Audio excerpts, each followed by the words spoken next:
With a clamor of bells that set the swallows soaring, the festival of summer came to the city Omelas, bright towered by the sea. The rigging of the boats in harbor sparkled with flags, and the streets between houses with red roofs and painted walls, between old moss-grown gardens and under avenues of trees, past great parks and public buildings, processions moved. Some were decorous, old people in long stiff robes of mauve and grave master workmen, quiet merry women carrying their babies and chatting as they walked. In other streets the music beat faster, a shimmering of gong and tambourine, and the people went dancing. The procession was a dance. Children dodged in and out, their high calls rising like the swallows crossing flights over the music and the singing.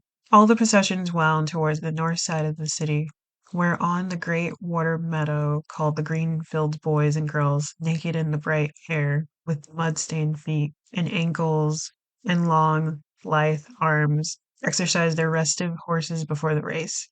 The horses wore no gear at all, but a halter without bit. Their manes were braided with streamers of silver, gold, and green. They flared their nostrils and pranced and boasted one another. They were vastly excited, the horse being the only animal who has adopted our ceremonies as his own. Far off to the north and the west, the mountains stood up, half encircling Omelas on her bay. The air, the air of morning was so clear that the air of morning was so clear that the snow still crowning the 18 peaks burned with white gold fire across the miles of sunlit air under the dark blue of the sky. There was just enough wind to make the banners that marked the race course snap and fluttered now and then. In the silence of the broad green meadows, one could hear the music winding through the city streets, farther, nearer, and ever approaching, a cheerful, faint sweetness of the air that came from time to time, trembled and gathered together and broke out into the great, joyous clanging of the bells. Joyous! How is one to tell about joy? How describe the citizens of Omelas? They were not simple folk, you see, though they were happy. But we do not say the words of cheer much any more. All smiles have become archaic. Given a description such as this one tends to make certain assumptions. Given a description such as this one tends to look next for the king, mounted on a splendid stallion and surrounded by his noble knights, or perhaps in a golden litter bore by great muscled slaves. But there was no king. They did not use swords or keep slaves. They were not barbarians. I do not know the rules and laws of their society, but I suspect that they were singularly few. As they did without monarchy and slavery, so they also got on without the stock exchange, the advertisement, the secret police, and the bomb. Yet I repeat that these were not simple folk, not shepherds, noble savages, bland utopians. They were not less complex than us. The trouble is that we have a bad habit, encouraged by pedants and sophisticates, of considering happiness as something rather stupid. Only pain is intellectual, only evil interesting. This is the treason of the artist, a refusal to admit the banality of evil and the terrible boredom of pain. If you can't lick 'em, join 'em. If it hurts, repeat it. But to praise despair is to condemn delight. To embrace violence is to lose hold of everything else. We have almost lost hold. We can no longer describe a happy man, nor make any celebration of joy. How can I tell you about the people of Omelas? They were not naive and happy children, though their children were, in fact, happy. They were mature, intelligent, passionate adults whose lives were not wretched. Oh, miracle! But I wish I could describe it better. I wish I could convince you. Omelas sounds in my words like a city in a fairy tale, long ago and far away, once upon a time. Perhaps it would be best if you imagined it as your own fancy bids, assuming it will rise to the occasion, for certainly I cannot suit you all. For instance, how about technology? I think there would be no cars or helicopters in and above the streets. This follows from the fact that the people of Omelas are happy people. Happiness is based on just discrimination of what is necessary, what is neither necessary nor destructive, and what is destructive. In the middle category, however, that of the unnecessary but undestructive, that of comfort, luxury, exuberance, etc., They could perfectly well have central heating, subway trains, washing machines, and all kinds of marvelous devices not yet invented here, floating light sources, fuelless power, a cure for the common cold. Or they could have none of that. It doesn't matter. As you like it. I incline to think that people from towns up and down the coast have been coming into Omelas during the last days before the festival on a very fast little trains and double-deck trams, and that the train station of Omelas is actually the handsomest building in town, though plainer than the magnificent farmers' market. But even granted trains, I fear that Omelas so far strikes some of you as goody-goody. Smiles, bells, parades, horses, bleh. If so, please add an orgy. If an orgy would help, don't hesitate. Let us not, however, have temples from which issue beautiful new priests and priestesses already half in ecstasy and ready to copulate with any man or woman, lover or stranger, who desires union with the deep godhead of the blood, although that was my first idea. But really, it would be better not to have any temples in Omelas, at least not man temples. Religion, yes. Clergy, no. Surely the beautiful nudes can just wander about, offering themselves like divine souffles to the hunger of the needy and the rapture of the flesh. Let them join the processions. Let tambourines be struck above the copulations, and the glory of desire be proclaimed upon the gongs. And an unimportant point, let the offspring of these beautiful rituals be beloved and looked after by all. One thing I know there is none of in Omelas is guilt. But what else should there be? I thought at first there were no drugs, but that is pure puritanical. For those who like it, the faint, insistent sweetness of druze may may perfume the ways of the city. Druze with bleh, druze, which first brings a great lightness and brilliance to the mind and limbs, and then after some hours a dreaming languor and wonderful visions at last of the very arcana and inmost secrets of the universe, as well as exciting the pleasure of sex beyond all belief. It is not habit forming. For more modest tastes, I think there ought to be beer. What else belongs in the joyous city? The sense of victory, surely the celebration of courage. But as we did without clergy, let us do without soldiers. The joy built upon successful slaughter is not the right kind of joy. It will not do. It is fearful and it is trivial. A boundless and generous contentment, a magnanimous triumph felt not against some outer enemy, but in commune with the finest and fairest in the souls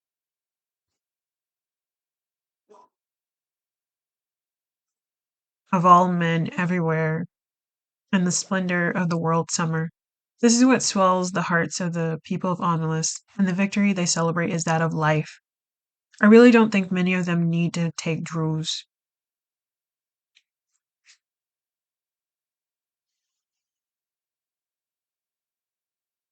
Most of the processions have reached the green fields by now. A marvelous smell of cooking goes forth from the red and blue tents of the provisors. The faces of small children are amiably sticky, and the benign gray beard of a man, a couple of crumbs of rich pastry are entangled. The youths and girls have mounted their horses and are beginning to group around the starting line of the course. An old woman, small, fat, and laughing, is passing out flowers from a basket, and tall young men wear her flowers in their shining hair. A child of 9 or 10 sits at the edge of the crowd alone, playing on a wooden flute. People pause to listen, and they smile. They do not speak to him, for he neither ceases playing and never sees them, his dark eyes woolly rapt in the sweet, thin magic of the tune. He finishes and slowly lowers his hands holding the wooden flute. As if that little private silence were the signal, all at once a trumpet sounds from the pavilion near the starting line. Impervious, melancholy, piercing. The horses rear on their slender legs, and some of them neigh in answer. Sober faced, the young riders stroke the horse's neck and soothe him, whispering, "Quiet, quiet there, my beauty, my hope." They begin to form in rank along the starting line. The crowds along the race course are like a field of grass and flowers in the wind. The festival of summer has begun. Do you believe? Do you accept the festival, the city, the joy? No? Then let me describe one more thing. In a basement under one of the beautiful public buildings of Omelas, or perhaps in the cellar of one of its spacious private homes, there is a room.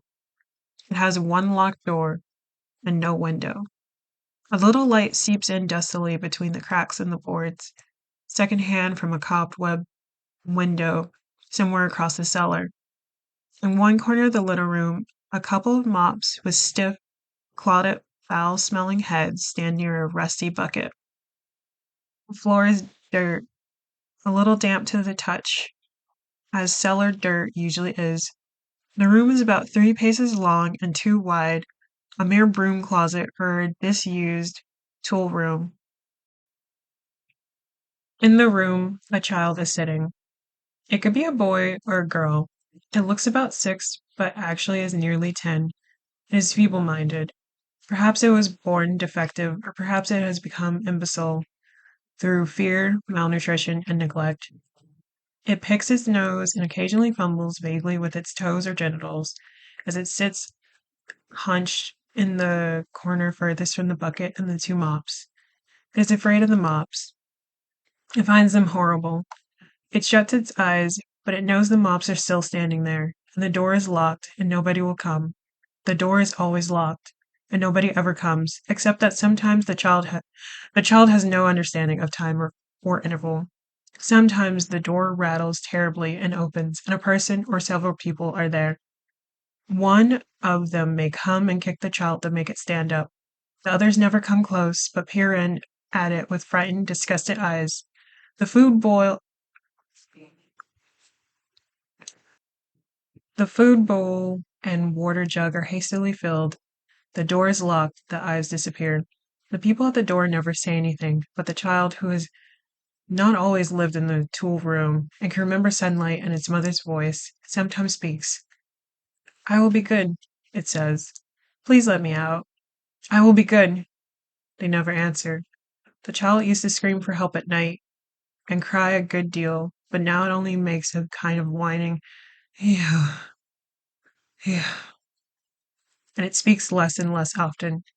It is so thin that there are no calves to its legs. Its belly protrudes. It lives on a half bowl of cornmeal and grease a day. It is naked. Its buttocks and thighs are massive, festered sores. Its buttocks and thighs are massive, festered sores as it sits in its own excrement continually. They all know it is there, all the people of Omelas. Some of them have come to see it. Others are content merely to know it is there. They all know that it has to be there. Some of them understand why, and some do not, but they all understand that their happiness, the beauty of their city, the tenderness of their friendships, the health of their children, the wisdom of their scholars, the skill of their makers, even the abundance of their harvest, and the kindly weathers of their skies, depend wholly on this child's abominable misery.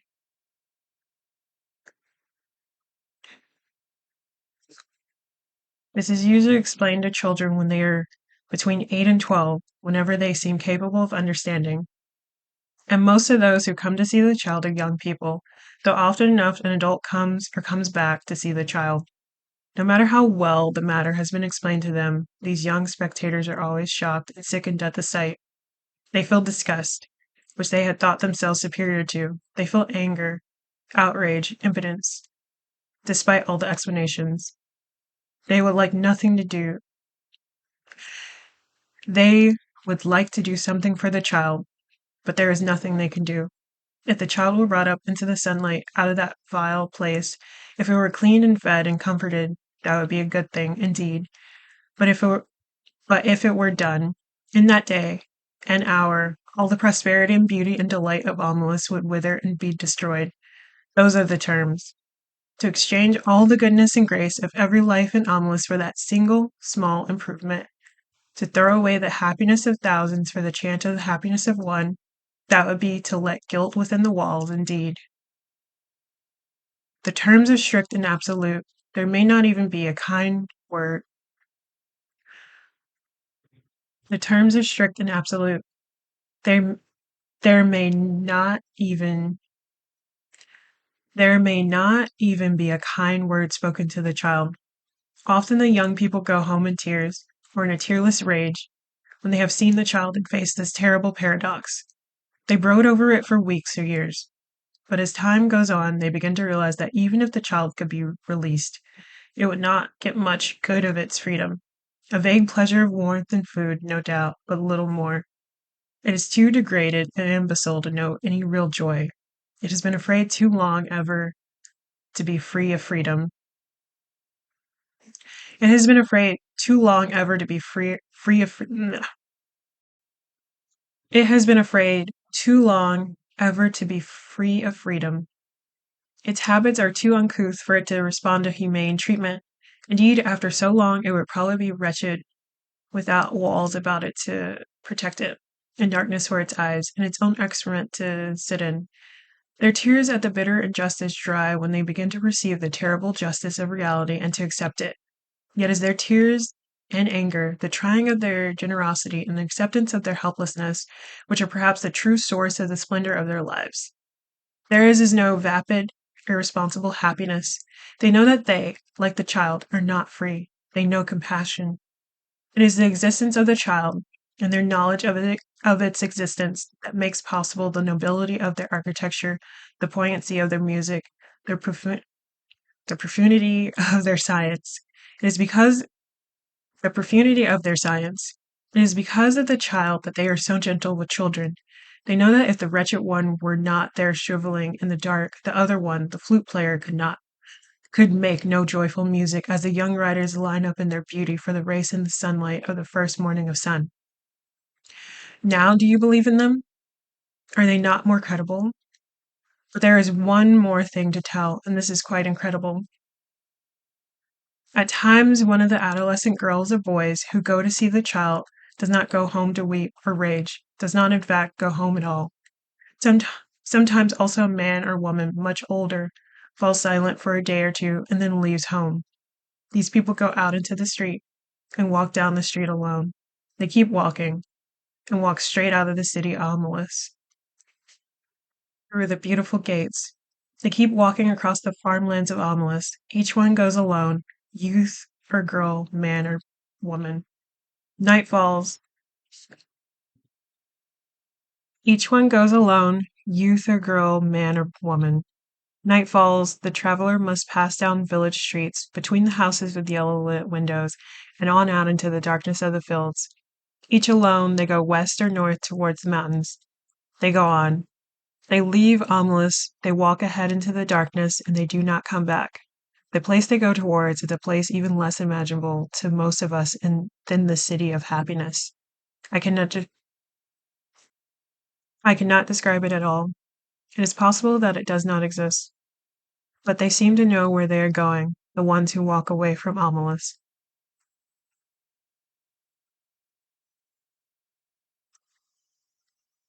So that was Ones Who Walk Away from Omelas by Ursula K. Guin. Very short story, only technically it says 5 pages, but it was really 4 pages long.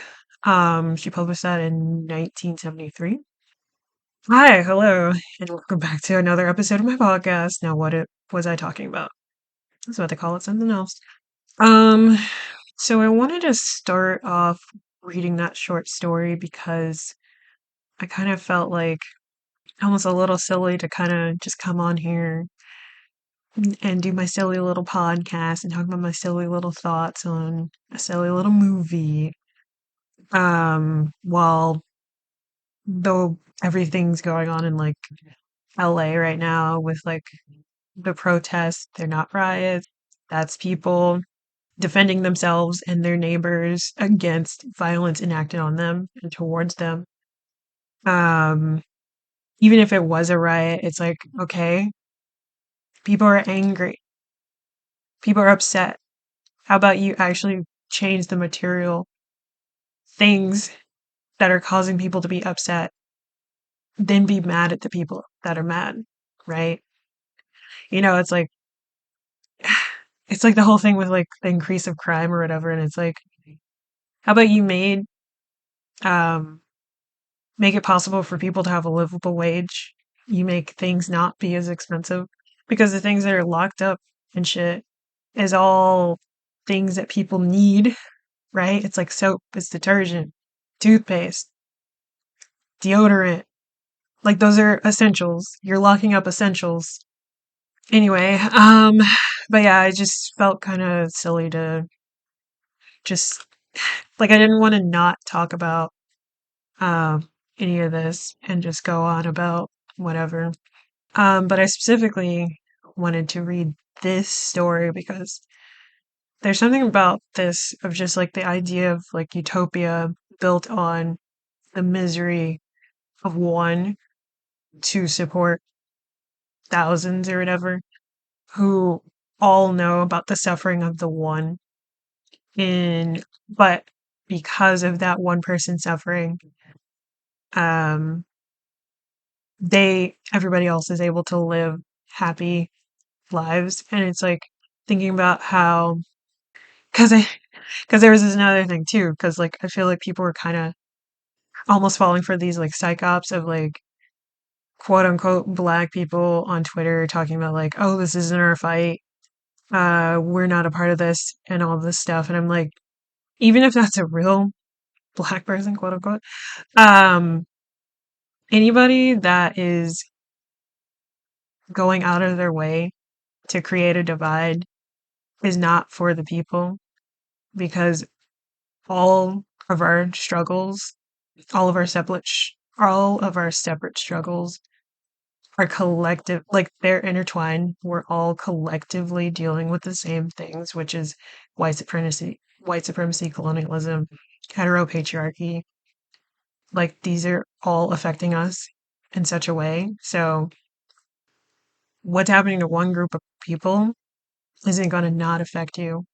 Like everyone's struggle is connected, and our country is so built on um driving a wedge between people and making it seem like a us versus them when the us versus them is the people versus our government, not the people versus each other, not the people versus immigration or immigrants.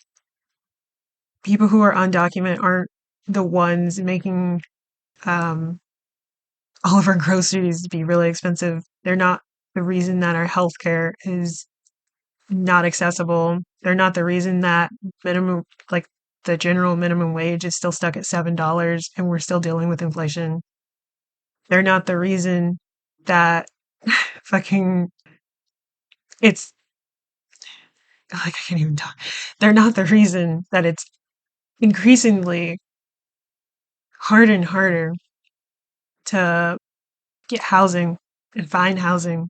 You know, it's like they're not the reason that gun control doesn't exist in this country.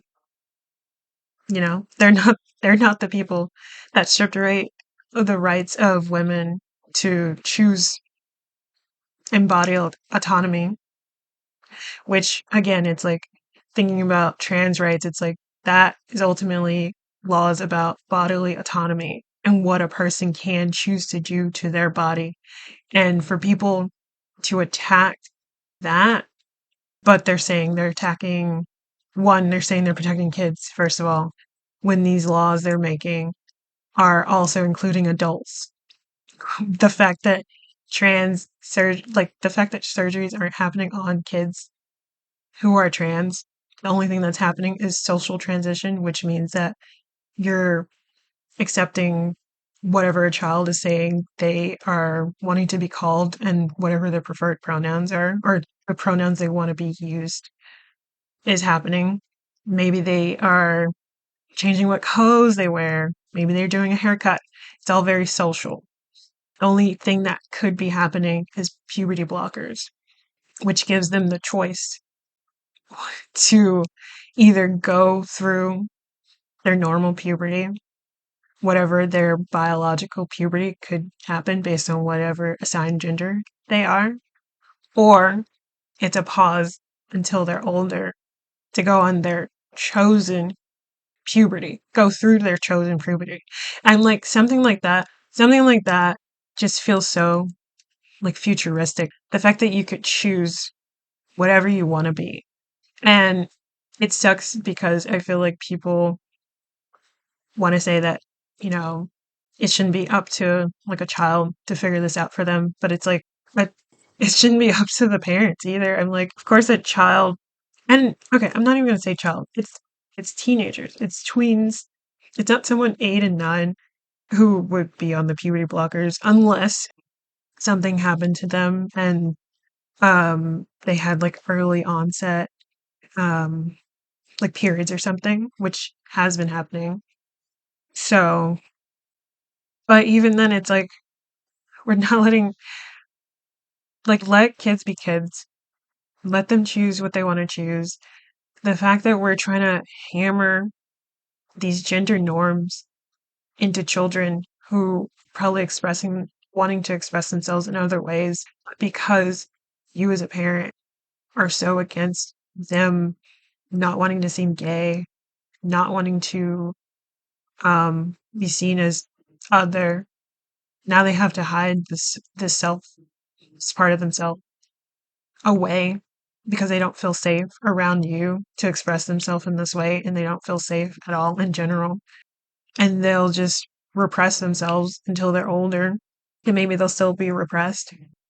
And then you'll have people like in my age group, I mean me specifically, um, who later on, start to transition, medically transition, whether that's going on hormones or doing surgeries or whatever.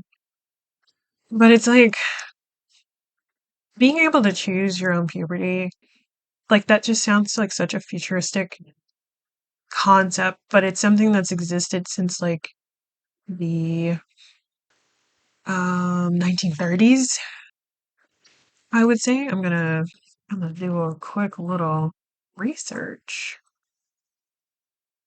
Hmm. Not giving me exact times. It's saying at least since the 1980s, it's been used to delay stuff specifically for transgender children. But I think it's probably existed before that for, like I was saying, the more precocious uh, puberty, which just means it's like a super early age. Like like this shouldn't be happening.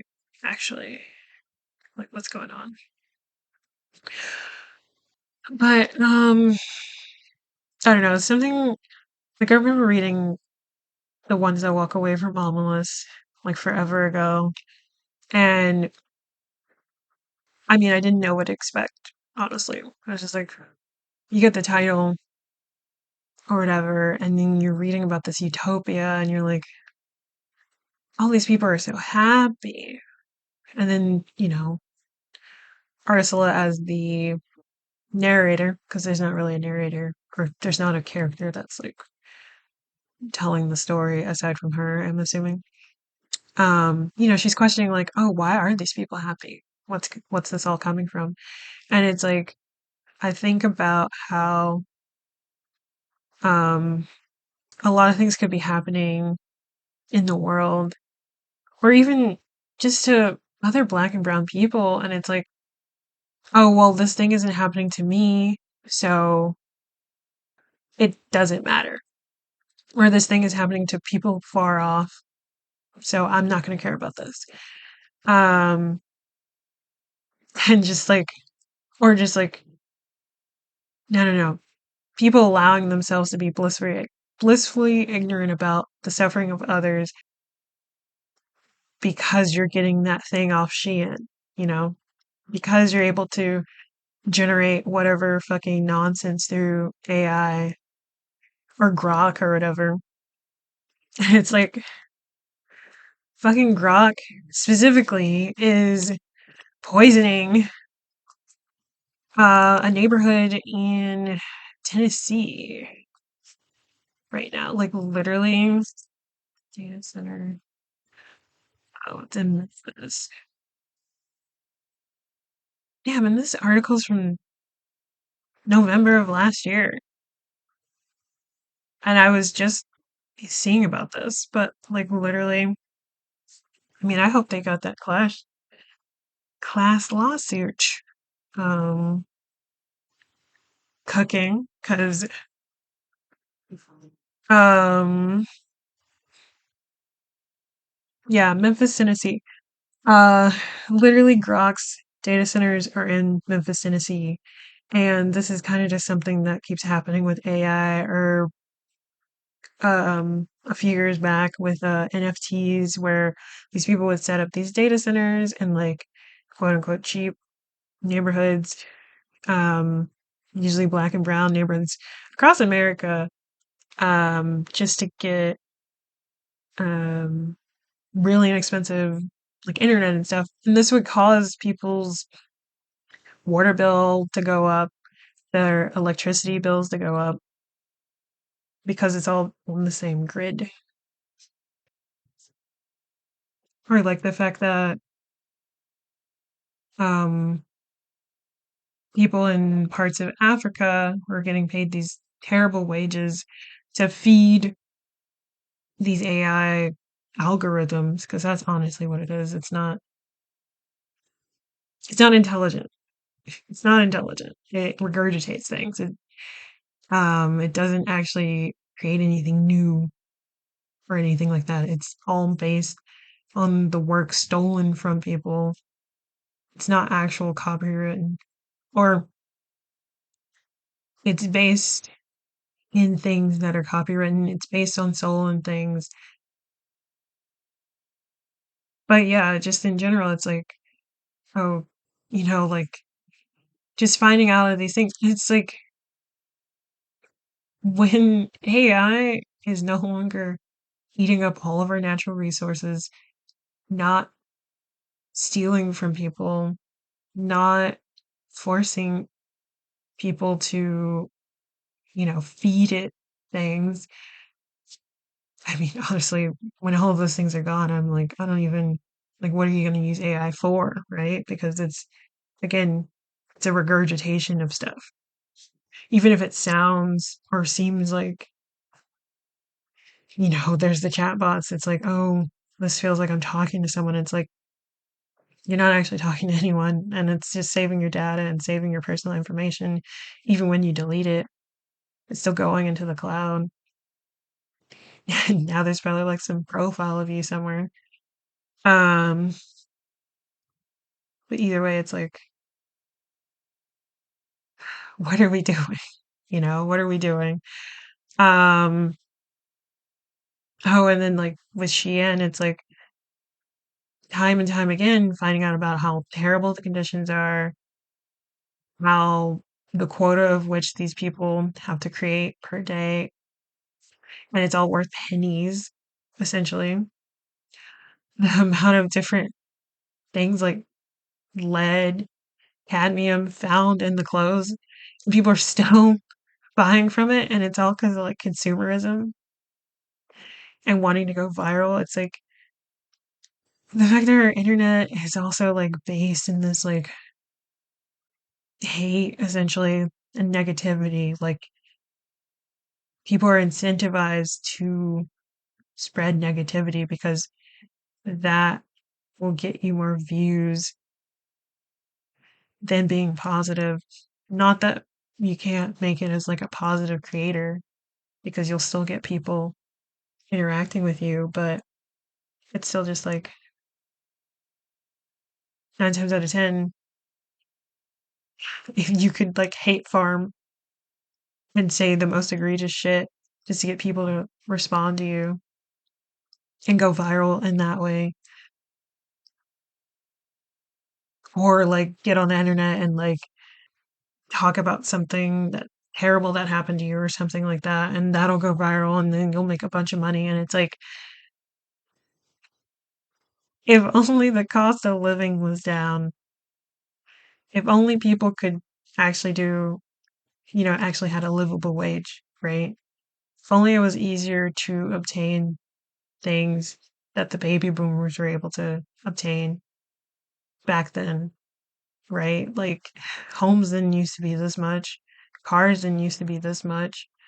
Now it's easier to buy yourself a little treat, and I mean like clothes or something, than it is to get like something tangible like a car, right? And it's like people more incentivized to buy their little um things to sort of get them through the day than they are to like actually, give back to the economy by buying cars, by buying homes, paying taxes in that way. And I'm like, Jesus Christ, like we're coming to the end of whatever the fuck the system is, because it really wasn't like this. And it's like rapidly changing. Like again, truly, if this was like thinking about the trans stuff, it's like if it was really about kids, our education system would be different. If it was really about kids, gun control would actually exist. If it was really about kids, we wouldn't be turning back laws that are now allowing them to work these very dangerous jobs because our workforce doesn't exist anymore because of COVID wiping out a bunch of people. And now rather than raising the prices of the wage, you'd rather turn back time and make these jobs something um more accessible to kids, I guess. I don't, and they're not even accessible as like fucking factory jobs that no one wants to work at for like $5 an hour. And again, you're mad at immigrants, you're mad at brown people. And the whole thing too of like, oh well, it's hardworking immigrants that are the reason that all of this exists and stuff. And it's like, and that's why, ICE shouldn't do what it's doing. And it's like, ICE just shouldn't exist in general. Like, ICE didn't exist until 2003. ICE didn't exist until 2003. It shouldn't exist in general. Because that's what, 2 years after 9/11. And it's just so funny to me how it feels like Carol and Tuesday, the anime, becomes more and more relevant because that was basically something that both involved AI music versus people wanting to make music from scratch. And it's like, oh, that's not as common in this day and age.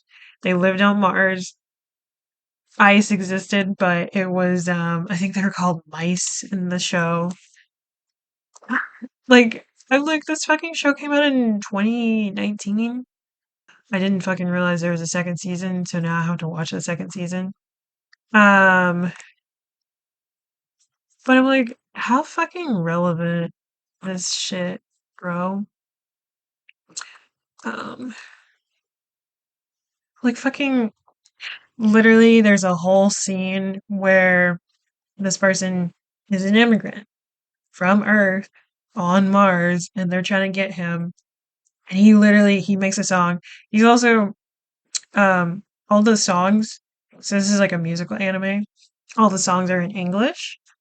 And this particular character is all of his like raps and stuff are done by Denzel Curry, which is fucking awesome. And so there's literally a scene where he's just like um crash the server. I think that's the name of the song. And he burns his fucking birth certificate. And I'm like, This fucking show, man. But I gotta watch the fucking second season. So I didn't know there was a second season. But I'm like, it makes sense that there's a second season because the first season kind of ended with them coming together, singing the song, and that's a whole other fucking thing too. Like fucking, I forgot which one is Carol and which one's Tuesday. Um, but okay, Tuesday, her mom is a politician on Mars. Like this fucking show, man. Also, I would recommend watching this in the English dub because it just makes more sense because the songs are in English. Who I keep almost remembering this musician's name. Thundercat. Jesus fucking Christ. I don't know why I couldn't remember Thundercat. Come on. Thundercat does some music in this show too. Like, it's so good. It's such a good fucking show. And it does feel really relevant because it's, again, talking about AI and music. Because fucking, the way motherfucking Timberland is coming out with some fucking AI music based thing. And I'm like, Timberland? Really? Are you fucking serious? Are you fucking serious? And I hate that everyone is acting like AI is here to stay, for one. I hate that people are jumping onto it because, oh, new technology, let me get on this. And it's like, okay, but what about the ethics? What about what's behind it, right? It's not like a fucking phone. It's a program, a software. I don't even fucking know how to get to ChatGPT. I think it's a website. You pay for it. Um, but like, it's a fucking website. You can choose to like, are you gonna really just use whatever fucking software comes out every time a new software comes out? Nobody does that shit. But the fact that this is popular and viral, you're like, oh, let me get on this shit. Same with fucking NFTs. And like, I honestly feel like Dan folding ideas really just like really fucked up NFTs. Or like it was just at the end of it, when he came out with his video. Uh Line Goes Up, I think is what it was called. Yeah, Line Goes Up. If you want to see him, that was 3 years ago.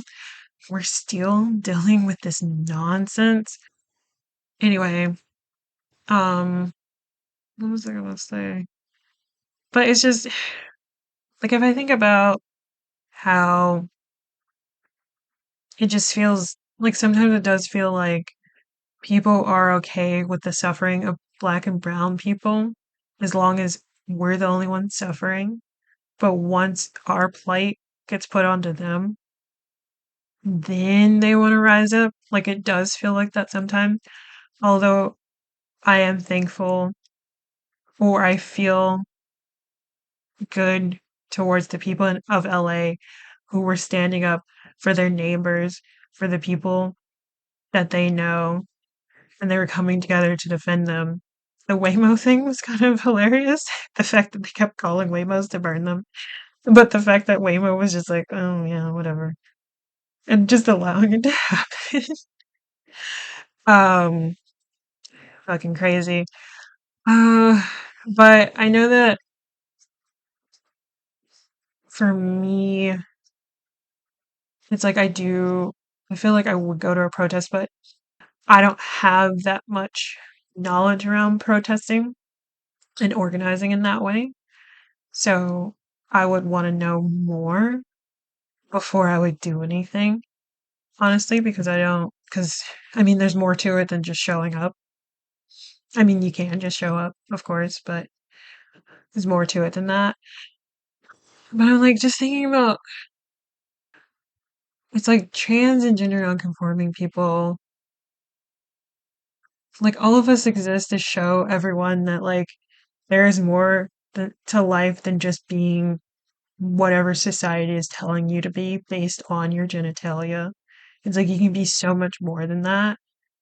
And the fact that we have people who are so against that, so against not even change, but just expanding on the idea of what it is to be a man and a woman. Because it's not like we're saying, because I feel this way, you should too. We're saying, I feel this way and it's okay.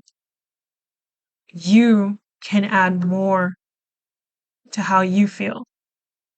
You don't have to do what you're doing if it doesn't feel comfortable. You can expand your definition. You can be more than just your organs and what society is telling you gender roles should be. Like, like maybe the world could be so much more than this. Like it could be so different, but it's like we're stuck in this like battle of like people wanting to change and further our like existence and people that are so against change and thinking that by changing we're erasing them when really we're trying to bring them up with us so that they can also fully understand and heal.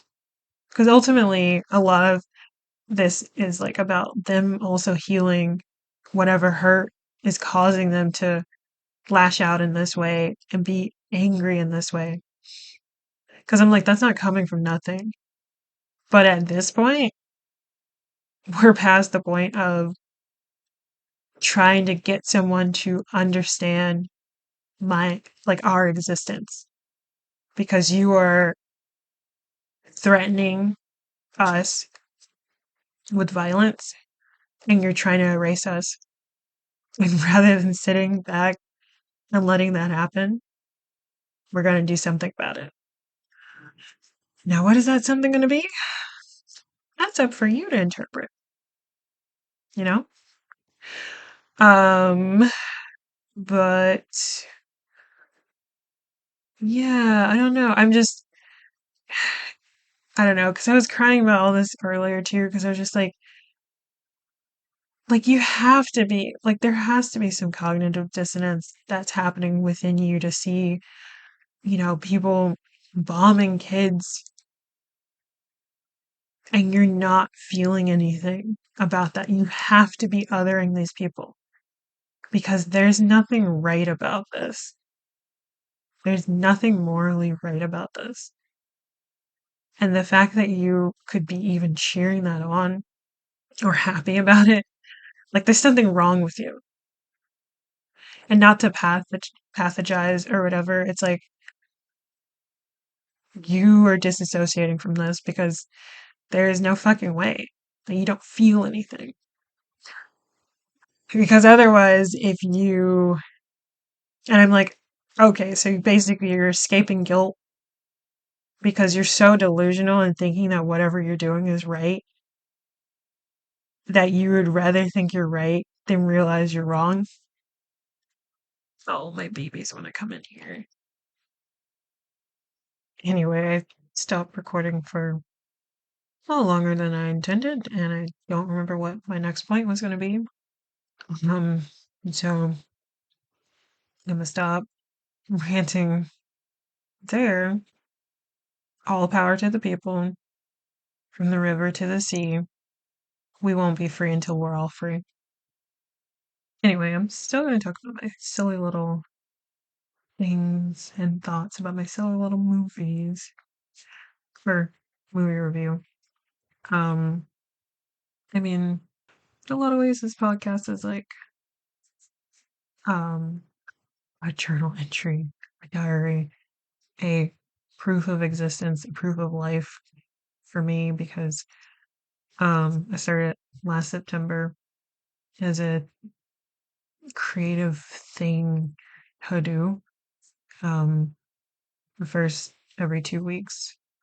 Um, now only recently, I think since April, not April, March. I think since March I was trying to switch to weekly, and then I moved in April, so that was impossible because Not only was I not watching content, my stuff was backed up.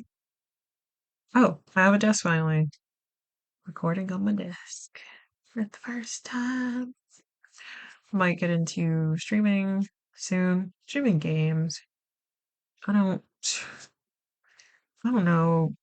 Honestly, I don't really know Twitch like that, but like to sit in front of a camera all day talking, I'm good. I might do some horror movies. I mean, horror games. But speaking of horror movies and movies in general, I think if I ever make a Patreon or like a membership through YouTube, it would be kind of like a movie club where I would do screenings for my patrons or whatever of movies that will start off with stuff like that I think would be fun to watch as an audience, but then we probably do like a monthly like vote, and it would just be like a movie a month. I'm like, oh, that would be fun, and I feel like the tiers would probably just be like $7 or something, less, much less than a movie ticket. Um, but we'll see. That's like further down the road. That's just like a fun little idea because I was like, if I do make a Patreon, I think that would be the thing I would do, movie related. I think it would be fun to do like some cult classics. I wanted to get into cult musicals. Um, yeah, no, that would be like a fun thing, and like us as a group to stream it, and it would just be like us, and probably like archive it or something, or like have it privately listed because more than likely I would um either own the DVD or I would get the DVD or I would try to find it on streaming somewhere, whatever the movie is. If it's like really old and probably not available online, I will more than likely uh, get the DVD for it. Um, oh yeah, I guess because I was gonna be like, speaking of diary entries, because I've been getting into Jackson Wang recently. Um, like more, I guess, because he was popping up for me a few months back. I think when he was promoting G Bad, which is like a second single off his new album. Um, so he was popping up everywhere, and everybody's like, "Why is this man everywhere?" And he's like, "Because I'm promoting my music. That's what I have to be everywhere. I'm trying to get people to listen to my new stuff." Um, and I think in general, because he just seemed kind of funny.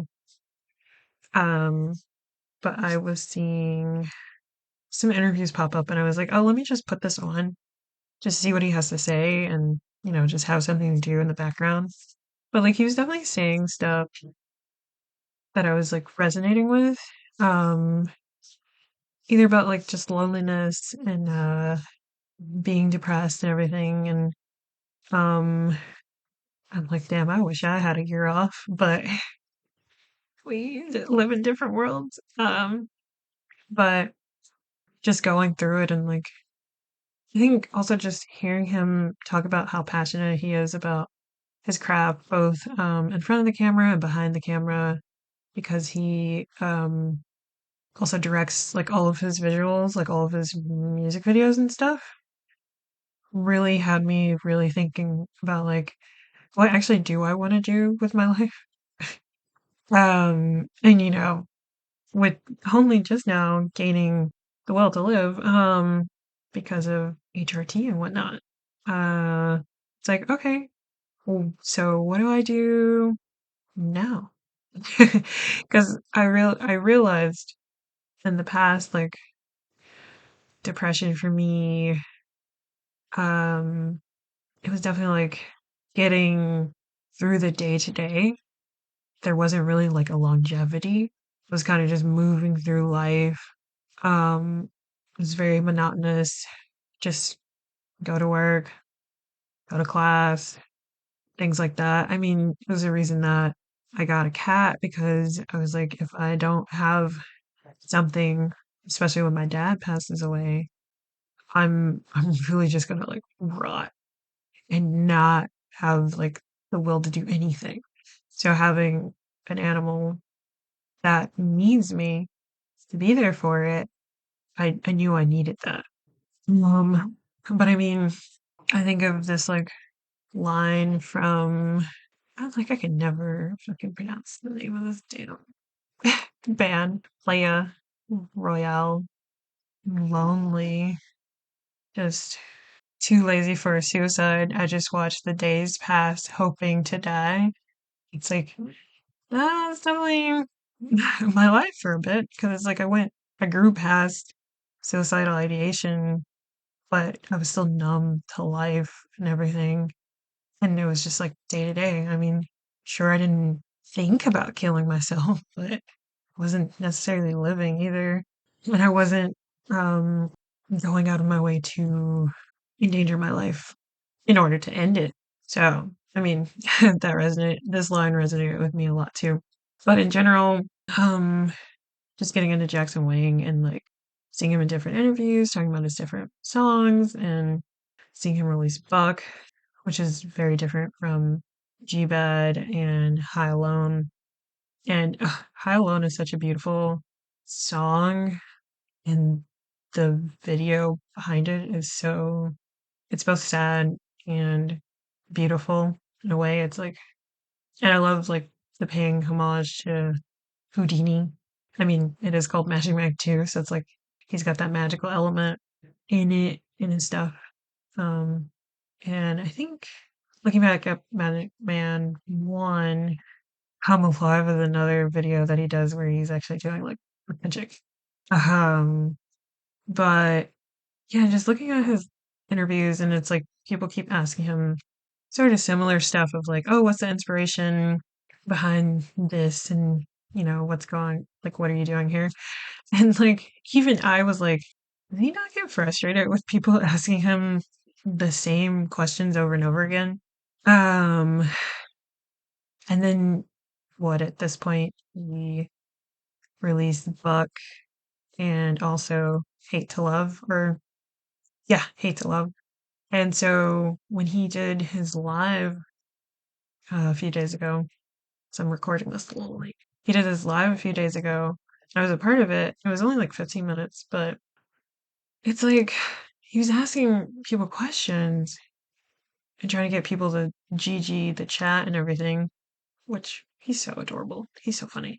Um, like I could tell he's getting frustrated. I was getting frustrated for him because there were like 14,000 people in the goddamn live, and it only felt like a handful of people were actually talking to him.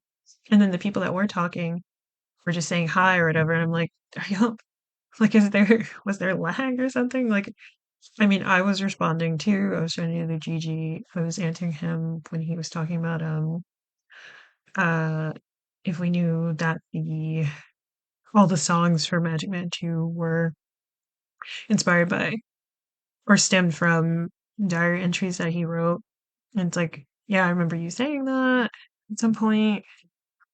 What else? But yeah, it was just like it was a little frustrating to see that many people in his live not actually responding. And then it seemed like he was already going to maybe post the diary entries later on for some of the songs he's already released. Um, but he was interacting with the fans. He wanted to see if fans following his stuff wanted to know where the inspiration came from and just getting that, verbal confirmation. And then, some people chimed in, but it's still just like really odd to me that like that many people were in there and it didn't feel like that many people, like it didn't feel like 14,000 people were responding to him, Like that was just odd. So it just felt like kind of seeing the High Alone video like IRL because and like are y'all really just here lurking and watching him and not actually interacting with him? Like he seems to really like trying to connect to his fans doing fan interactions. Like he has the whole Instagram broadcast channel, so he can post and stuff and directly talk to people, or as direct as he can, because I think he wants it to be more of like a chat room situation, and it's not really. It's like he posts something and we can respond to it, but we're not like talking with him in a way. It's like if he posted a regular Instagram post and then we commented under the post, you know. But I don't know. I mean, I'm probably gonna do like a supercut of him literally saying, "This is based on my diaries. This is based on real life experiences." I mean, that's another thing too, because I'm like, I knew who Jackson Wang was for a bit now, but I wasn't really like paying attention to his music. Um, like I was introduced to him a few years back when he was on the Red and Link show, just randomly. Because he went on there, but he didn't promote anything. But at that point, I think Below and Cruel were out. Actually, yes, they were, because at that point I heard about him. I heard how people loved him and everything, but I was just like, I questioned the why.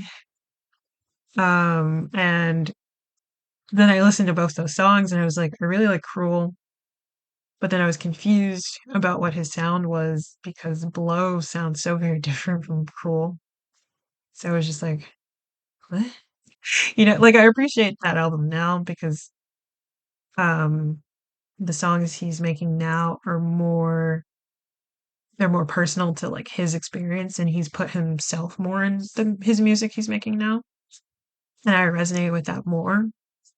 But I do appreciate the sound of Magic Man 1 because even though it's like different sounds, like all the songs sound different, but it's like they're all little snippets and pockets of different stories that he's kind of telling. And I'm trying to remember what interview it was, but it was like he was saying about his past music. It's like those were interesting concepts, but they weren't him. They weren't about him. And so Magic Man 2 is very much a self-serving album for him. And I'm like, yeah, that's really cool. And I'm like, I resonate with that a lot more. And I like where he's going with the sound too. Like, I'm very excited to hear the whole album because I'm like, to go from High Alone and whatever songs are in between, because I've pre-saved that. I've pre-saved it. So I know, because I'm like, oh, I can see those name titles of the songs, but what do they sound like? Um, but yeah, so to go from High Alone, which is the intro, that's the beginning of the album, to whatever songs in between, then to Buck, then to G Bad, then to Hate to Love. It's like, whoa, whoa, whoa. Like, this is some really raw, like, the lyrics are really raw and really sad. I'm just like, what the hell happened, bro? I mean, even in the diaries, it's like you can kind of tell that something's going on, but we're not like explicitly told what happened. But even when he was promoting just G Bad, he was talking about how there was like a betrayal that happened, someone with someone who was really close to him for like years. And it's like if I think about um how it goes from Buck to G Bad to Hate to Love, it's like Buck is like him angry, and it's a very aggressive song. Um I do love the video for that. Oh, I'm excited to see BTS of like all of this stuff because one, I love seeing BTS. I miss the days of DVDs when they would have behind the scenes stuff and like the menus and stuff, which there's a lot more work back then to make those menus for DVDs. And then just hearing him talk about his creative process is really interesting too, because it's like again, I'm getting more into filmmaking, and in the long term, that is, I think, where my like current trajectory is with like what I want to do career wise is more filmmaking, both my own personal films, like shorts and stuff, and like working um like as a part of a film crew. Like I think that'd be really fun. Like I love kind of all aspects of it all, like doing camera, directing, gaffing, whatever. Love it. Be really fun. So I love seeing his BTS because again, it's like he does come up with the concepts. He does the previs, um, which is like the pre-visual, like just sort of like a proof of concept. Like he wants this to happen, and he shoots the angles and everything of what he wants, and then shows it to the like cinematographer and the director. Because I mean, he's gonna be in front of the camera, so he can't like watch it as it's happening and being recorded. Um, what was I gonna say? But yeah, I'm like, I think that's another thing too. So it's like this album, I think he's probably being like super vulnerable, publicly like this. Like he's talking about his own experiences and he hopes that other people can relate to it because it's like he's talking about different things that are hopefully relatable.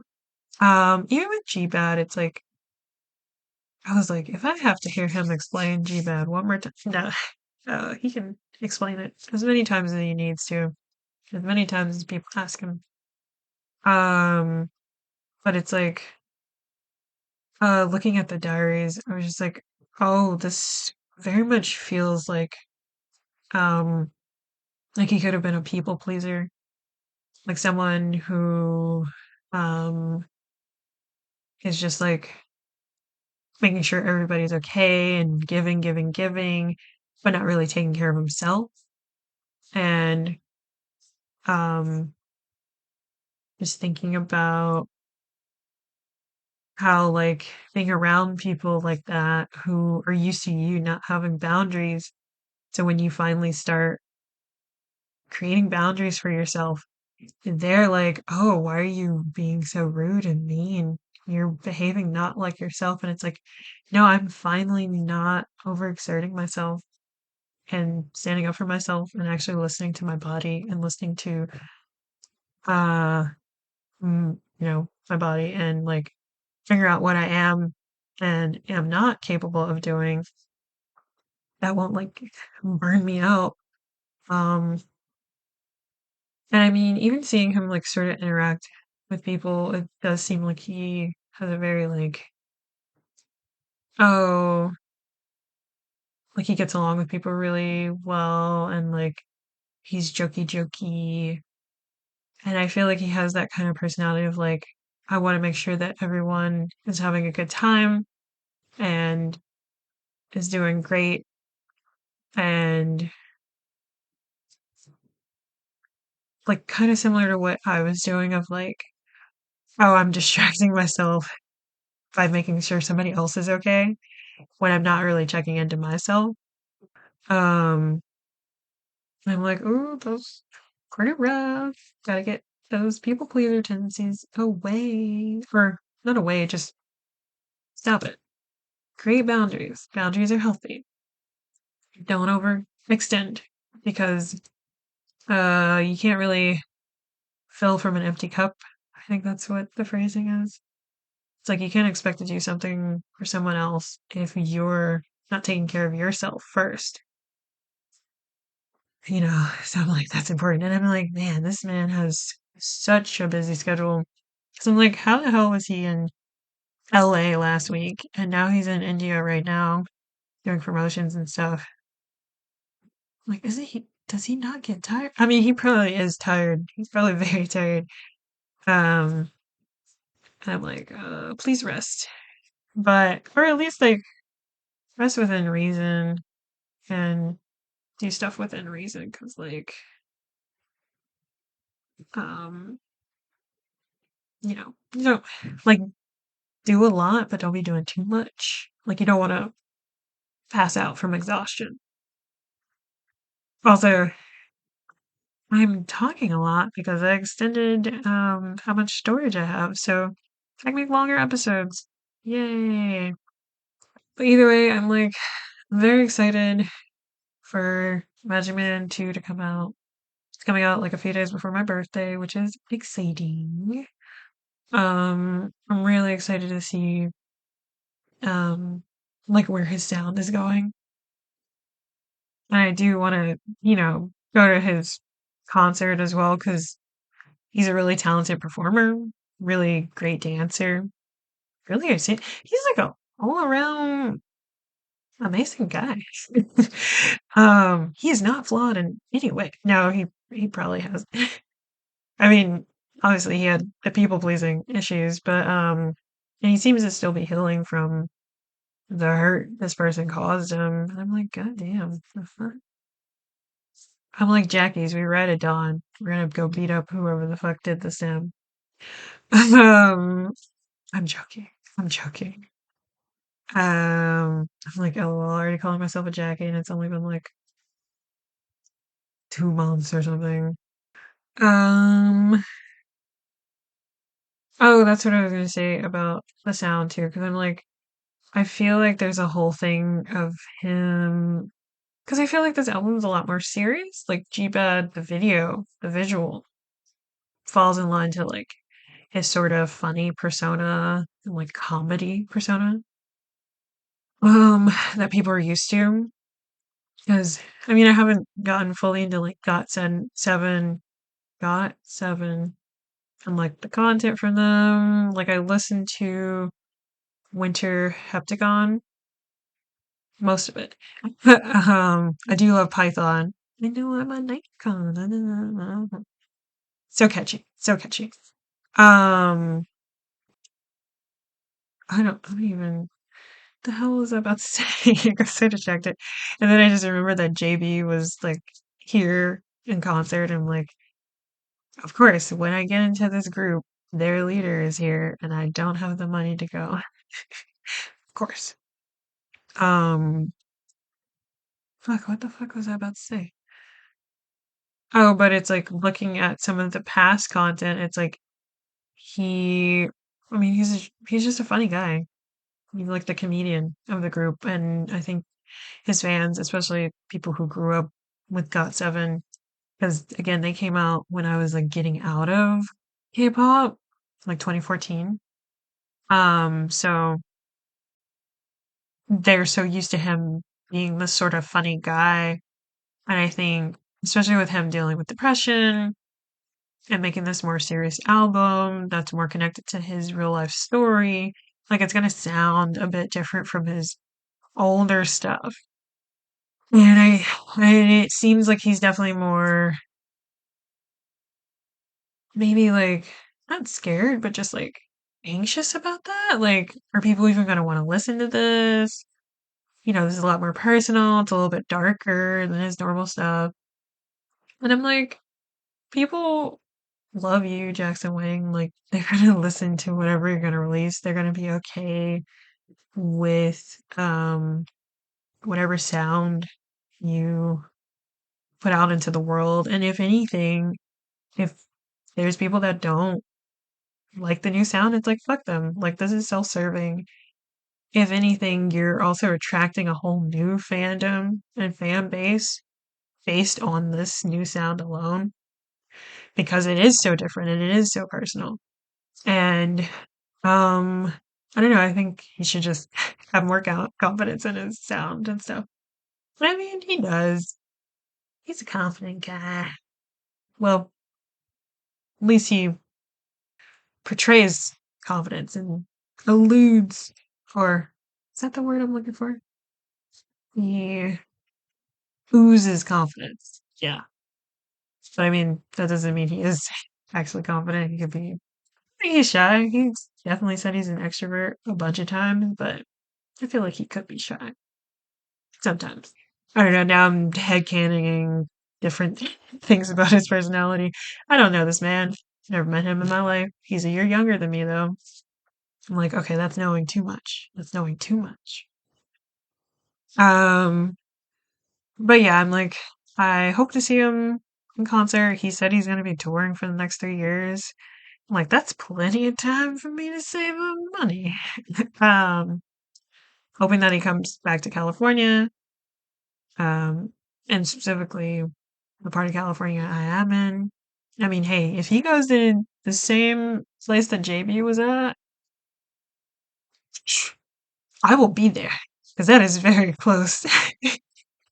um, but yeah, I'm definitely happy for him too because he got a really warm welcome in India, and I think he really, really liked Buck, but people weren't really fucking with Buck like that. Like they like G Bad, and this is based on the quiz he kind of put in the thingamabob. Oh my god. Just jump up there, buddy. Cats. Um, that he put in his broadcast channel. And he had a little sad face. And I'm like, oh no. I mean, Buck is really good. I really like Buck. Um, but I mean, oh yeah, so he had the warm welcome in India when they were performing Buck, and it's like, of course, he's there to, promote Buck anyway. But I thought that was really cool. Because I'm like, I don't know, he just sometimes it sounds like he thinks that people just don't know who he is or recognize him or care about his music or whatever. I'm like, are you okay, buddy? Like, no, you're still very popular. I'm glad he got this warm welcome as a reminder, because yeah. Oh, that is what I'm gonna say. Because I've been a part of the broadcast on you, not on YouTube, on Instagram, a part of his broadcast channel since he started it, and he was confused about how it worked, which was really cute. Um, and it was he was getting way more comments, and it was way more active when there was only 40K people. Now that there's 400,000 people, there's way less like people commenting and stuff. And I'm like, did y'all just add this on and then decide not to do anything? Again, this just feels like High Alone coming to life, and you're just lurking and watching him. And I don't know, maybe you hope to see him fail. I don't know about his antis, but I'm like, that's just sad. Say something, do something. He wants to interact with people. He said he wants to throw a huge party for all of his fans, at all his concert stops. I'm like, I don't know. I don't know if we should take his word for that because that sounds ridiculous. But if AO3, a platform I don't use, but it's funny that people keep referencing it. If AO3 is any indicator, apparently he throws amazing parties. And he's a great host or whatever. I'm like, that's so fucking funny. um, but yeah, I'm like, not like he would hear this. But either way, good luck, Jackson. Good luck, Jackie. Good luck, Jack. I'm like, what do I call him? Jackie. Good luck with your album release. Very excited for it. I've already bought some of the pre-order stuff. Cause yeah. And now I'm gonna finally talk about Tomie. Oh my god, I'm like, this is gonna be very long. I mean, I'm not gonna talk about Tomie for that long, but we'll talk about it. Okay, so Tomie is a horror manga series written and illustrated by Junji Ito. Now, for some reason, in my silly little goose mind, I was like, oh yeah, Junji Ito. He's obviously an up and coming mangaka and not someone who's just been around since the 80s. I don't know why I did this with him specifically, because I never do this. And you can tell based on how he draws that his style is very much reminiscent of 80s, 90s manga styles. So I don't know why I didn't connect the dots. I think probably because he looks hella young. And he's, what, and he ends up being in his 60s. He's 61. Oh my god, he's literally 61. Um, which is hella funny. So, Tomie is like one of his first published stories. Apparently, it was originally submitted to Monthly Halloween, a shoujo magazine, in 1987. I'm trying to see how old he was. So he's 23. He was fucking 23 when he made this. That's fucking crazy. I love that for him. Um, so I watched the movie, the live action movie, Tomie, which came out in 1998. Didn't realize that there were a bunch of other movies. I was like, oh fuck. I wasn't trying to watch a series of movies. I thought this was a standalone movie. I would have chosen something else to watch if that were the case. If I knew otherwise. I'm on Shutter, so I was like, oh, this is available. Let me watch it. Which, haha, I should have just looked into it more, but I wanted to go in kind of blind. But so this movie specifically um is inspired by only like two of the stories from the omnibus, specifically Photograph and Kiss, which are actually kind of in the beginning of the manga. I've I have the omnibus, which is it's hella thick.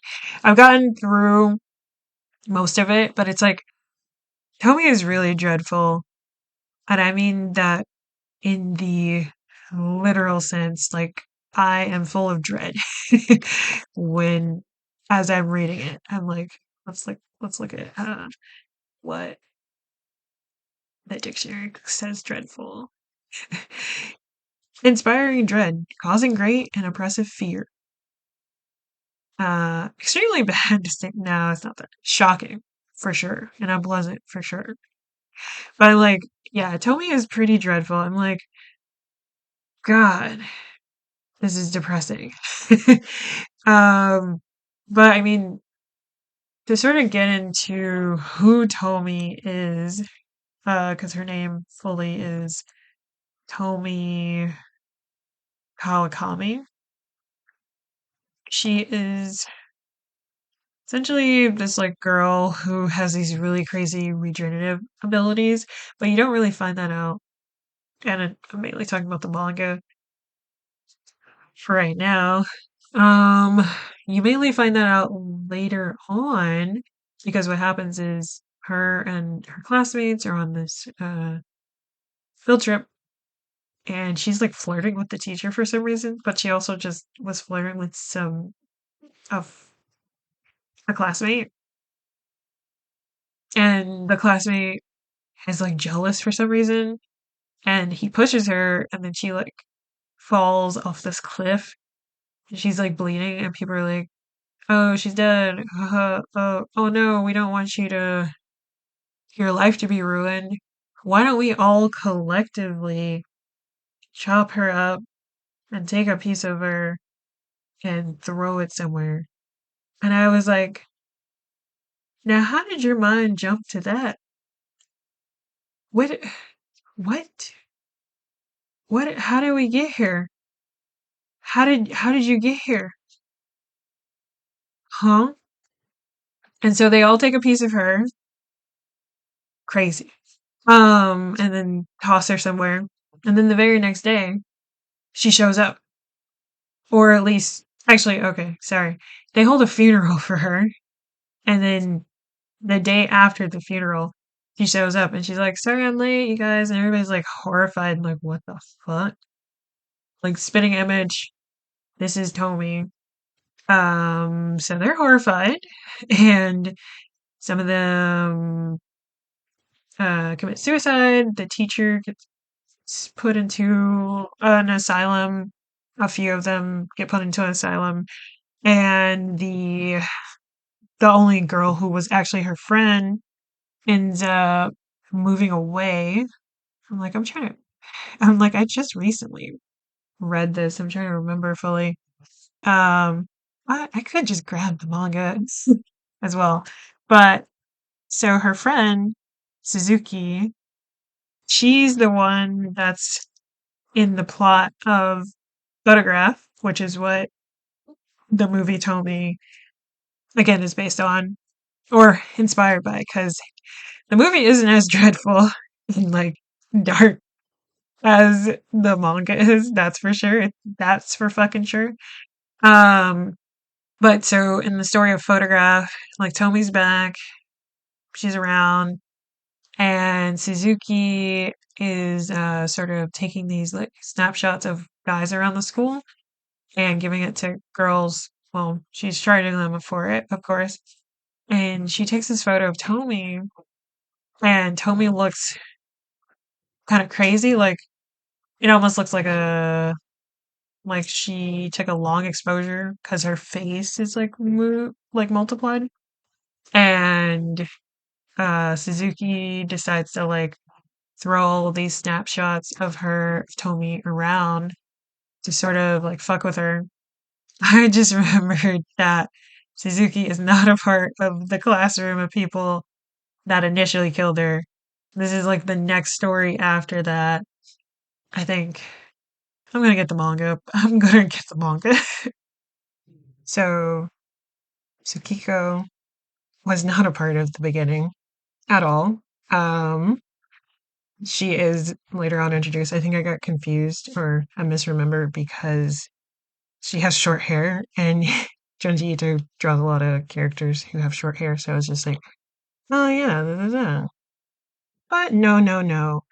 So in the manga, in the story, Tomie is already at this new school, and she's sort of a part of like the like a hall monitor role of like making sure people are doing what they're supposed to be doing. And she has these two, I was gonna say, well, they're goons, but goon means something so different now, so it's kind of crazy to say. Um, not henchmen. These two dudes are with her all the time as well. So Tsukiko kind of gets in trouble for taking Tomi's photos and trying to sell them or whatever. And then she gets mad because like all of her photos get taken. She gets kicked out of the photography club because the teacher who oversees that is just like, this is what you're using that equipment for.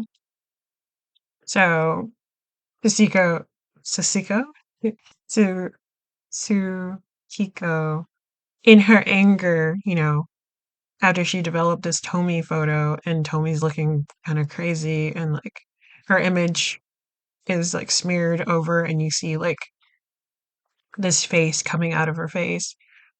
Uh, because honestly, with Tomie, whatever wound is created on her, um, another her grows out of it. So like this kind of image kind of captures that in a way of like there's just multiples of her. Um, so yeah, so Tsukiko decides to just flood the school with this photo of her, and this makes Tomie upset because she's like, "How could you do this to me? I look so ugly here." And I'm like, girl, that's what you look like." And so Tomie gets the two dudes to try to go after Tsukiko, and also what ends up happening is Tsukiko's crush is involved in this as well.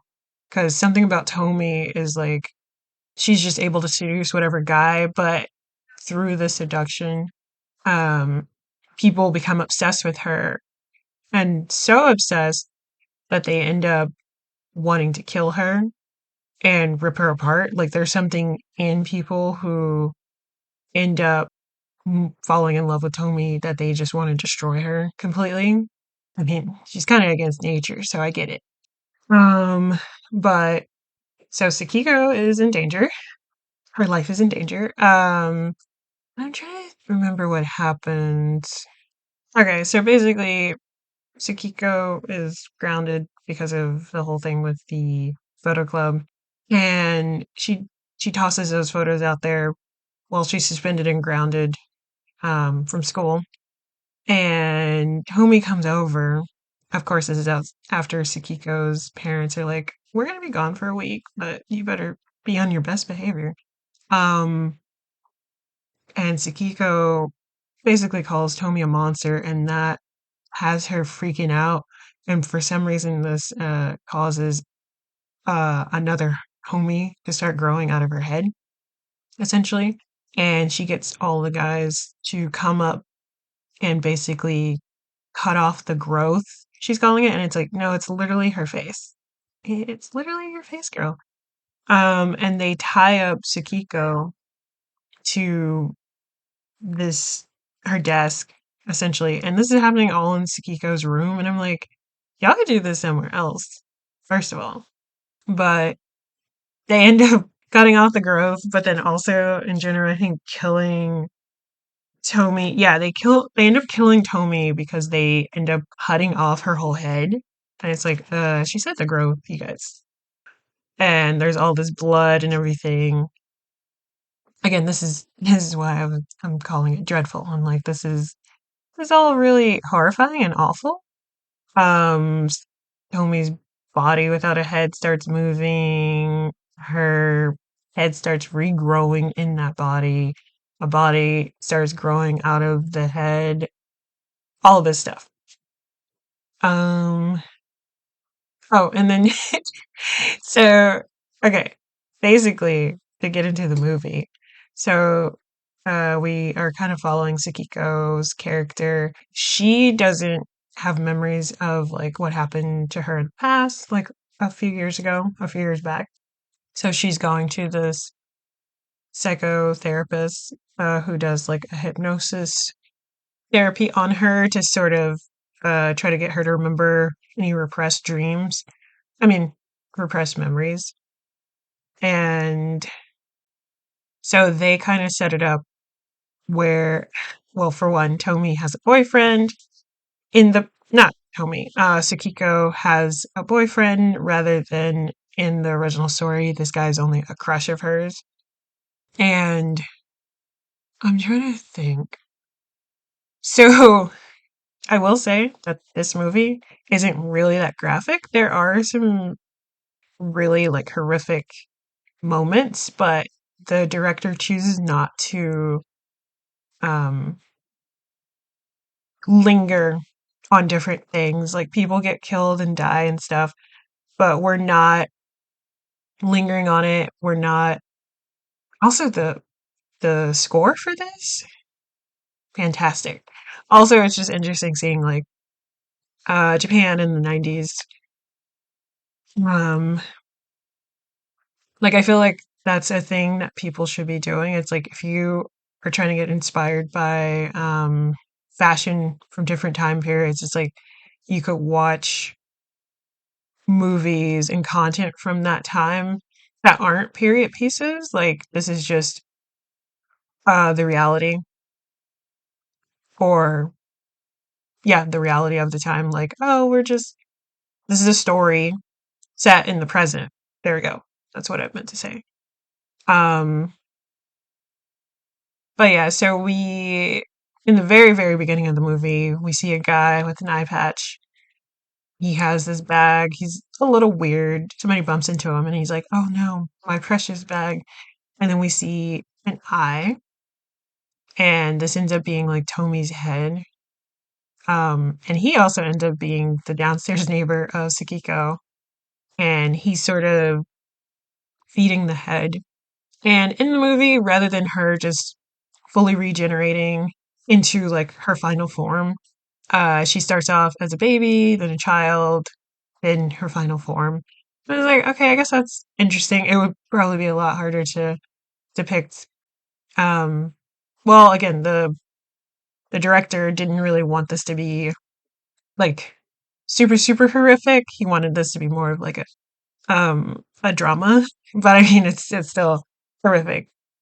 Like it's still a horror movie. It's still based on Tomie, but I'm like Tomie itself is just really dark. And I really really liked how um for most of the movie we don't actually see Tomie's face until like near the end, because it's just like this buildup of this character who's supposed to be beautiful um and all this stuff. And we're following Sakiko. We're kind of following this detective who is interested in just um, meeting Tomie because he realizes that there are a lot of unsolved cases where someone with her name dies and nobody is ever found. And he realizes that it can be traced all the way back to like the 1800s, these cases. And I'm like, so you're like obsessed with her without even meeting her and like falling under whatever supernatural spell she puts on men and people in general.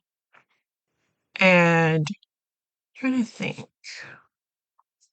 Yeah, so we're following Sakiko, who's played by Mami Nakamura, as she is going through this therapy to figure out her like her memory loss. She knows that there was like some sort of accident a few years back and her dad passes away, but she doesn't really know what happened.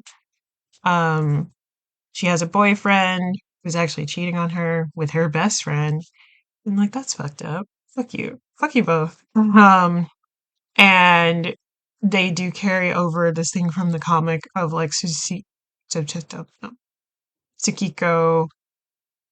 wanting to become a photographer, so she's in college for photography. Her friend Pyrie is also a photographer, and she shows Kikiko like her images and stuff, and she's like, "Yeah, what do you think about these?" And Tsukiko's like, "These could be better." And I'm like, "What the hell are you talking about? These are fantastic." Tsukiko, and then we see what Tsukiko makes, and I'm like, "Tsukiko, these aren't that great." Um, me having been a photography major and went to college for it. I'm like, yeah, I don't like you're a hater.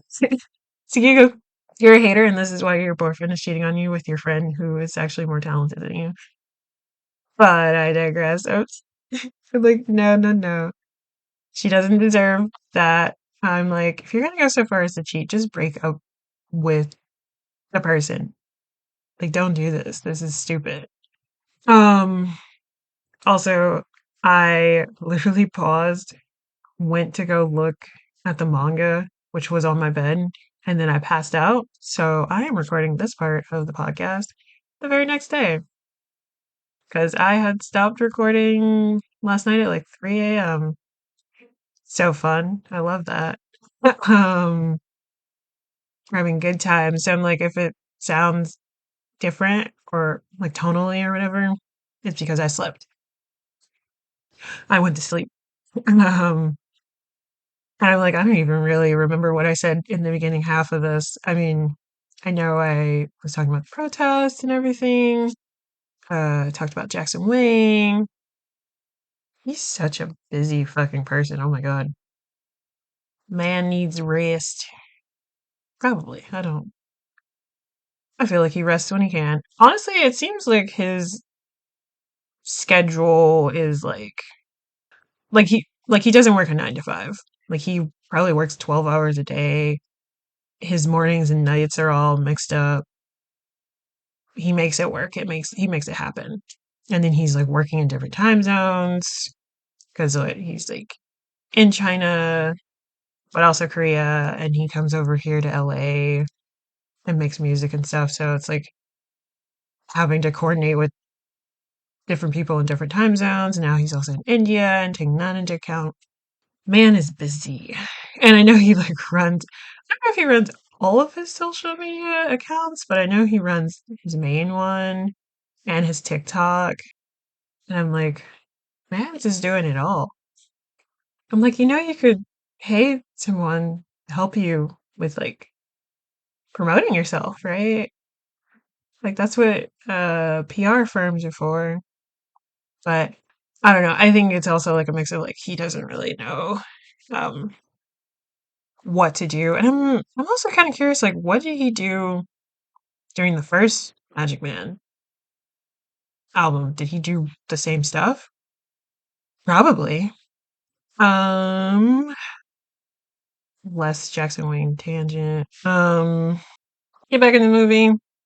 So while Sakiko is like dealing with going to school, going to therapy, we do see her neighbor that lives below her, um, taking care of the Tomie head, then baby, then child. Um, and we find out through the detective, because the detective actually never, now I think about it, the detective never actually interacts with Sakiko. He only interacts with her doctor, Dr. Hosono, played by Yuriko Dokshi. I don't know why I said that with a Korean accent, but I don't know. So the detective knows that one of this doctor's patients is probably involved with this case, and he, tells the doctor about Tomie, and he's like, "Does this name sound familiar?" And it's funny because right before this, the doctor is going over the tapes of the hypnosis therapy that she just did with Sakiko, and Sakiko does mention Tomie in this, and like how could you do this and all this stuff. So she's aware of Tomie, but she's not going to divulge any confidential information like that. So this is how we get the detective talking about like his interest in Tomie, trying to solve this case, trying to figure out what happened, and then he tells the doctor about like what happened to Tomie a few years ago and how people in this class um have either been put in a mental hospital, committed suicide, or vanished, or they're just gone. And so we're also finding out that Tomie, through the downstairs neighbor, uh, she asked him to kill one of the former classmates who was a part of the dismantling that happened to her. And I think that's why I got confused about if Sakiko was a part of that. And it's like, no, they just included that story in this, but Sakiko's character is a part of the photograph story specifically. She wasn't a part of the initial dismantling of Tomie that we get in the comic, because that's like the first story in the manga. I mean, comic, manga, Japanese comic. Either way, I'm trying to think. Oh, and then I really like the cinematography in this. There were like some interesting moments. I was also realizing that like when I was doing the documentary um class, that like our teacher would show us examples and then ask us about like, oh, what do we think of the cinematography and all this stuff. I was realizing like that the cinematography was um not typical, but just like I had seen stuff like that before, so I wasn't moved by the cinematography.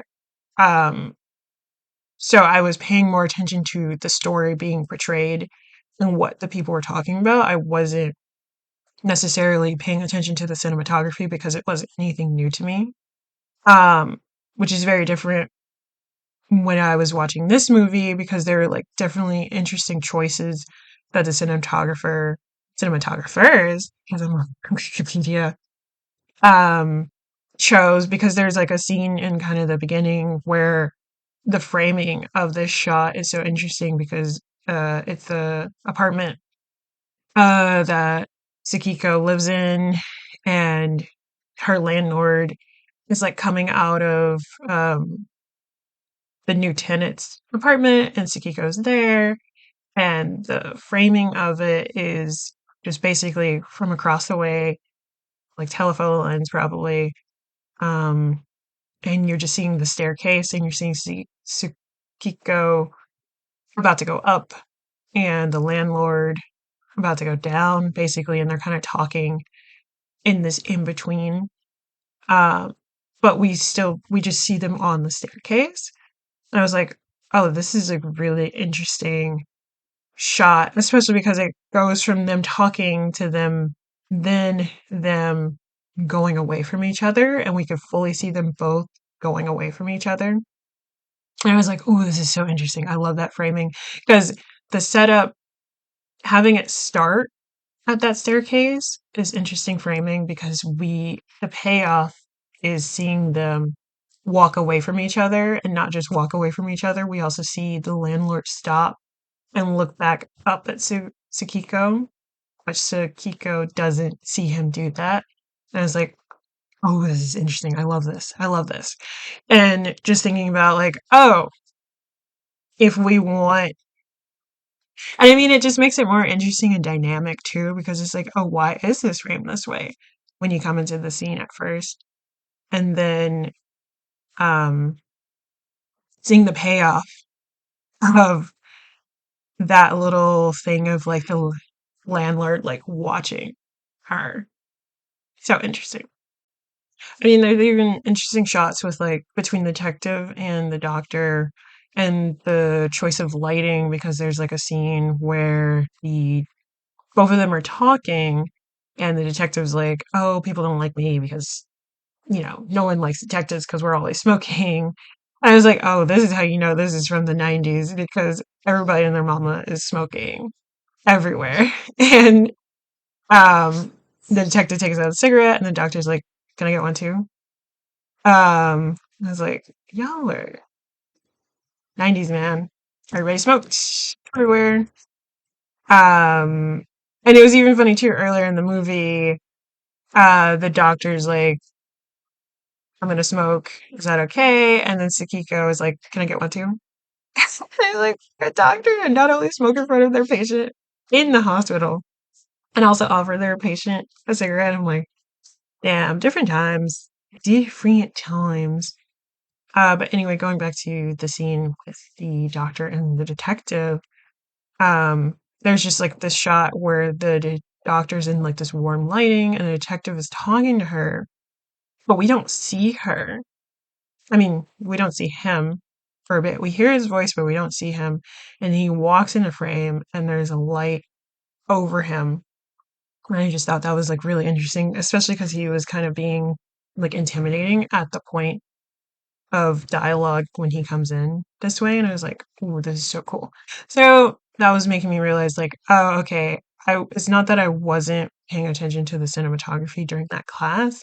It's just nothing, it wasn't interesting enough or like captivating me enough for me to take notice of it, which is why, which, watching this movie made me realize that because I was like, oh yeah, this is interesting framing, interesting shots.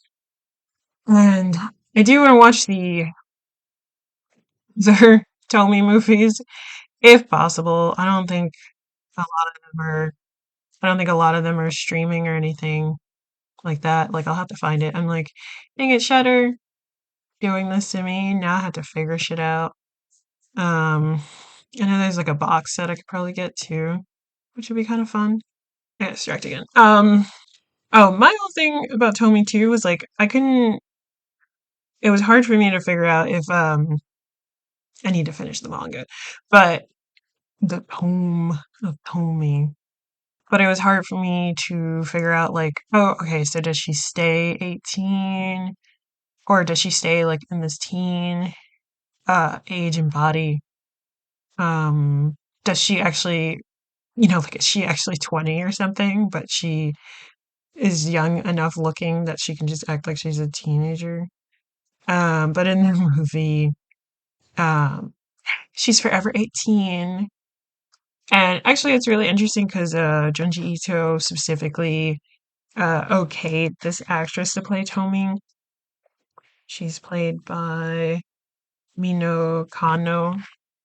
I don't think she plays any of the. I don't think she plays Tomie in the other ones, but let me see.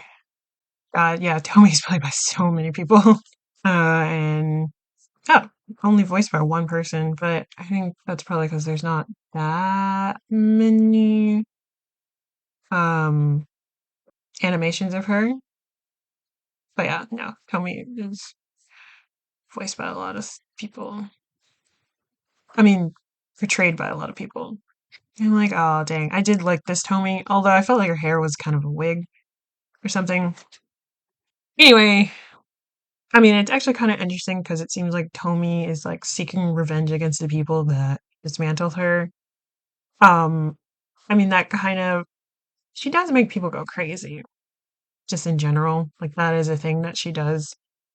Um, so I'm like, yeah, that makes sense, I guess. That kind of falls in line with her personality. Um, but yeah, I guess just to kind of sum it up, Sakiko eventually remembers what happened and what happened with Tomie, and especially after essentially what happens is Tomie sort of infiltrates herself into Sakiko's life, but like through Sakiko's like boyfriend, like she gets a job at the restaurant that her boyfriend works at as a host, and seduces all the men there, and they kill each other over her, except for Sakiko's boyfriend. And then what happens is like Tomie, Sakiko's boyfriend, I'm like, what is his name? So I can stop saying that. Yuchi, um, Yuchi, Tomie, and Sakiko. Well, no. Sakiko is at the therapist's office, at the doctor's office. Tomie and Yuchi go there and basically end up killing the doctor and some of the nurse people. They tie up Sakiko because Tomie's just like, come on, don't you remember? Don't you remember what happened? Let's take these photos together. Come on, you don't remember your friend Tomie? And it's actually kind of funny because we do see the photo that Sakiko plastered around, and it's not even like not that similar to the photo from the manga. It's like it kind of just looks blurred, but she puts monster on the photo cards essentially. And Tommy's like, he made me feel so terrible. Come on, don't you remember? And then this is how Sakiko remembers. And I'm trying to think. So Yuchi's kind of in a daze, not really doing anything. And he kind of gets out of the daze because Tommy's like going through Sakiko's bag, finds her camera, finds the photo that she took of herself with her boyfriend. That photo falls in front of Yuchi, and that kind of gets him out of the daze. And he ends up stabbing Tomie and then helping Sakiko get out because she's tied up. And then Sakiko steals her. I mean, is it stealing if the person's dead? I don't know. I don't know, man. She ends up taking the doctor's car with Tomie's body in it and like dumping Tomie's body. And then it kind of jumps to, I guess, a few hours later because it's morning and Tomie is alive still, of course. And she's like, ha ha ha, come on, we're friends. And then Tomie just says this thing about like how, no, we're the same. We're the same person. And it gets a little sapphic. No. um Tomie ends up kissing Sakiko on this like pier, on this dock area. I was just like, huh? And yeah, Tomie's like, come on, we're the same. And they start laughing and all this stuff. And Sakiko has like this flare and she sets Tomie on fire with the flare and leaves. And then we kind of just see Sakiko taking these photos and everything. And then all of a sudden she's looking in the mirror and she's also growing a mole in the same area that Tomie has, right under her eye. And then Tomie appears, and then the movie kind of ends there. Um, and I was just like, oh, this is a lot. Oh, I kind of forgot, but um, before Tsukiko is at the therapist's office. She enters like her landlord's apartment. I didn't realize this was her landlord's apartment. I thought it was just her downstairs neighbor's one, but the landlord lives on the property. And she finds her friend like dead. And then the landlord comes in nowhere and he's like, you shouldn't come into other people's apartments. And then tries to drown her, essentially, and she passes out. Then she wakes up and the psychiatrist's office. That's how she gets there. I was like, I couldn't really remember. Um, but yeah, I'm like, it's not really that bloody of a movie. The director definitely could have went way harder with like the horrific stuff or like is lingering on different points because there's a scene where Yuchi's manager, we see him getting pulled out of this window and the man was like impaled with an umbrella. Like the umbrella is like through his head. Um but we only see like a flash of that and then like them kind of moving his body and like damn, that's crazy. And then you kind of like you're like and then it goes away with some of the scenes. I mean, I like the movie overall. The cinematography was really fun. The soundtrack was really good. Um, was it an accurate portrayal of Tomie? Not really. Like it kind of messed up a little bit of the lore with like her regenerative powers. They also made her eyes a different color, and it's like, no, her eyes don't change. She's not like a. I mean, it makes sense for her eyes to change because she has these regenerative powers, so she's almost like a lizard. So Tommy having like orange eyes, reminiscent of like a lizard, kind of makes sense, but that adds in lore that doesn't exist. Um, and again, it's not as like dreadful and graphic as the manga is.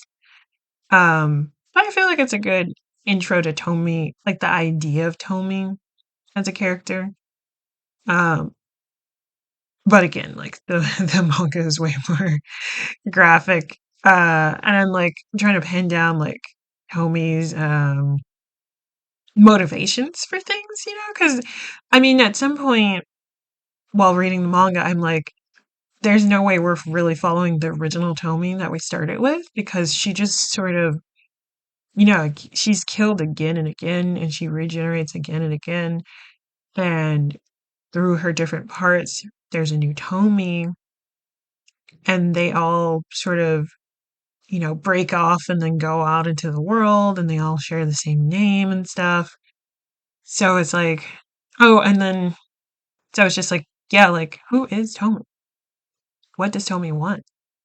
She can be killed, but you have to like set her on fire. Like, yeah, that's another thing. Like in the manga, like it's um established that the only way to fully kill Tommy is to like light her on fire. So like her being lit on fire by this flare in the movie, but then her showing up later on, it's like, oh well, that is technically the only way to kill Tommy. You can't kill her any other way. So you're again going against lore here. You're going against lore. But I'm gonna say something else. I don't know. I don't remember. I'm not gonna keep there was a giant pause that I let keep recording. Definitely gonna edit that out. But yeah, I don't know. I guess I'm in there for now. Kind of a long episode. Can't believe it. Again, all power to the people. From the river to the sea. We're not all free until we're all free. And I'll see y'all next time. Bye. I keep forgetting to plug things. So I'm back again. Um, for my archive, go to nwwitapod.com. Again, that's nwwitapod.com. I'm on Instagram as v_noir_. You can also find the archive for the pod on YouTube as well. Just V Noir or look up Now What Was I Talking About? And yeah, officially, I will see y'all next time.